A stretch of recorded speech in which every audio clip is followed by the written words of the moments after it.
মিম নেতা আইনজীবী মোফাক্কিরুল ইসলাম সহ কালিয়াচক-কাণ্ডে গ্রেফতার ৩৫-এর বেশি। আইনজীবী মোফাক্কিরুলকে গ্রেফতার করা হয়েছে বাগডোগরা বিমানবন্দর থেকে। কালিয়াচকে অশান্তি নিয়ে মোট ১৯টি মামলা দায়ের হয়েছে বলে জানিয়েছে পুলিশ।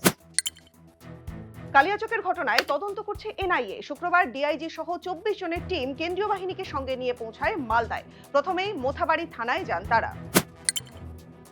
শুক্রবার দক্ষিণ দিনাজপুরের হরিরামপুরে হাজারিপাড়া মাঠে নির্বাচনী জনসভা করেন তৃণমূল সুপ্রিমো মমতা বন্দ্যোপাধ্যায়। সভা থেকে ফের মুখ্যমন্ত্রীর নিশানায় বিজেপি।